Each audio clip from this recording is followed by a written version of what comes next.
Hello students, आज हम जयशंकर प्रसाद द्वारा रचित कविता आत्मकथ्य के विषय में पढ़ेंगे। मधुप गुनगुनाकर कह जाता कौन कहानी है अपनी। सबसे पहले प्रश्न देखिए। प्रस्तुत पद्यांश जयशंकर प्रसाद द्वारा रचित कविता आत्मकथ्य से लिया गया है और इस कविता में कवि जयशंकर प्रसाद ने बताया है कि उनके जीवन में ऐसा कुछ विशेष घटित नहीं हुआ जिसके बारे में वो लिख सके और जिसको पढ़कर पाठक वर्ग सुख की अनुभूति प्राप्त कर सके। व्याख्या देखिए। मधुप गुनगुनाकर कह जाता कौन कहानी, यह अपनी मुरझाकर गिर रही पत्तियां देखो कितनी आज घनी। इस गंभीर अनंत नीलिमा में असंख्य जीवन इतिहास, यह लोग करते ही रहते अपना व्यंग्य मलिन उपहास। इन पंक्तियों में जो कवि जयशंकर प्रसाद है वह कहता है कि मधुप गुनगुनाकर, कि मन रूपी जो भंवरा है, मधुप का मतलब होता है भंवरा, कि मन रूपी जो भंवरा है वह गुनगुनाकर कौन कहानी है अपनी, पता नहीं कौन सी कहानी कह जाता है। मुरझाकर गिर रही पत्तियां देखो आज घनी। कवि कहता है कि मेरे जीवन में तो अनेक पत्तियां मुरझाकर गिर रही हैं, अर्थात मेरे जीवन में तो बहुत सारे दुख ही दुख है। इस गंभीर अनंत नीलिमा में असंख्य जीवन इतिहास। कवि कहता है कि इस विशाल एवं गहरे नीले आकाश में असंख्य लोगों ने अनेक निराशाओं का सामना किया है। यह लोग करते ही रहते अपना व्यंग्य मलिन उपहास, और वो अपने जीवन की बातों को उजागर करके अपना ही उपहास मतलब मजाक उड़ाते रहते हैं।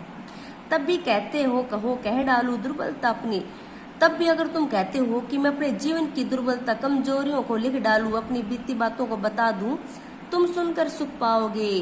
क्या तुम मेरी उन बीती हुई बातों को सुनकर क्या तुम्हें सुख प्राप्त होगा? देखोगे है गागर रीति, जब तुम मेरे बारे में पढ़ोगे तो मेरी खाली, गागर का मतलब होता है मटकी, मेरी जो खाली गागर है, मेरे जीवन रूपी जो खाली मटकी है उसको देखोगे। उसके अंदर ऐसा कुछ विशेष नहीं है जिसके बारे में मैं तुम्हें बता सकूं, किंतु कहीं ऐसा न हो कि तुम ही खाली करने वाले हो। कवि कहता है कि कहीं ऐसा ही न हो कि तुम ही मेरी उस गागर को, उस मटकी को खाली करने वाले हो। अपने को समझो मेरा रस ले अपनी भरने वाले हो। कहीं तुम खुद ही अपने को समझो कि अपनी गागर को मेरा रस ले लेकर उसको भरने वाले तुम हो।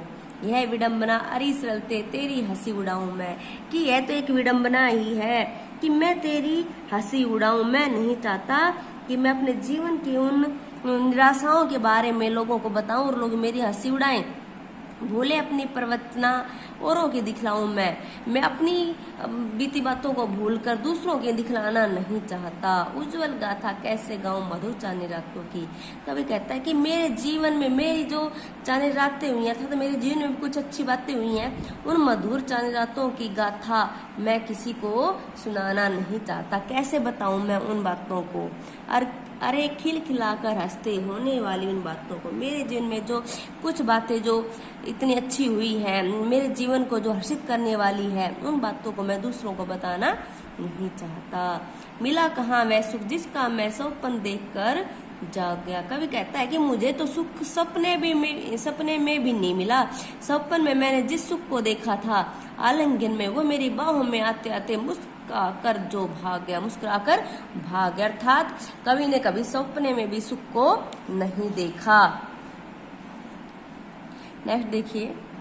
जिसके अरुण कपोलों की मत वाली सुंदर छाया में। कवि कहता है कि उनके लाल लाल गालों की मत वाली सुंदर छाया में अनुरागनी उषा लेती, जो प्रातःकाल है वो अनुरागनी उषा प्रातःकाल अंगड़ाई लेती है निज सुहाग मधु माया में, और उस सुंदर मधुर माया के अंदर उसकी स्मृति पाथ्य बनी। कवि कहता है जिस प्रकार एक पथिक रास्ते के लिए अपना पाथ्य भोजन ले जाता है, उसी प्रकार मेरी जो यादें हैं वो मेरे लिए मेरे जीवन में एक पाथ्य का काम कर रही हैं। थके पथिक की पंथा में, जिस प्रकार एक थका हारा जो मुसाफिर होता है, पथिक मतलब मुसाफिर, पंथा मतलब उसकी राह में जो उसका पाथ्य मतलब उसका भोजन काम आता है, उसी प्रकार मेरे जीवन में मेरी जो मधुर यादें हैं वो पाथ्य का काम कर रही हैं।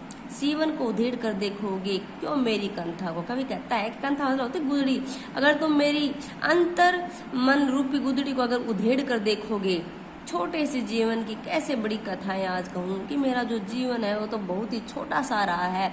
उस जीवन की मैं कैसी बातों को, कैसी कथाओं को आज मैं तुम सबके सामने कह दूं। क्या ये अच्छा नहीं कि औरों की सुनता मैं मौन रहूं। कवि कहता है कि मेरे जीवन में तो ऐसा कुछ विशेष घटा ही नहीं, मेरे लिए तो ये अच्छा रहेगा कि मैं दूसरों की बातें सुनता रहूं और स्वयं मौन रहूं। सुनकर क्या तुम भला करोगे मेरी भोली आत्मकथा, तो मेरी भोली आत्मकथा के विषय में पढ़कर तुम्हें क्या मिलेगा।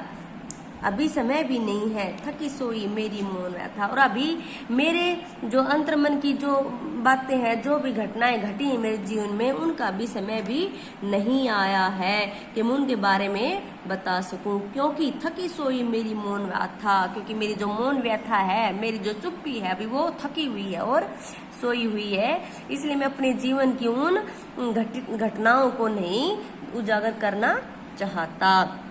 इन पंक्तियों में कवि ने अपनी जो मन की जो कथा है उसके बारे में कवि ने बताया है। और कवि कहना चाहता है कि उसके मन के जो गहन भाव हैं उनको कवि ने अभिव्यक्ति प्रदान की है। कवि ने तत्सम तद्भव शब्दों का यहाँ पे प्रयोग किया है और शुद्ध साहित्यिक भाषा का यहाँ पे कवि ने प्रयोग किया है। और प्रश्न, रूपक, मानवीकरण, अनुप्रास आदि अलंकारों का बहुत ही सुंदर यहाँ पे प्रयोग हुआ है। थैंक्स स्टूडेंट्स, मेरी वीडियो को लाइक कीजिए, सब्सक्राइब कीजिए और कमेंट्स कीजिए।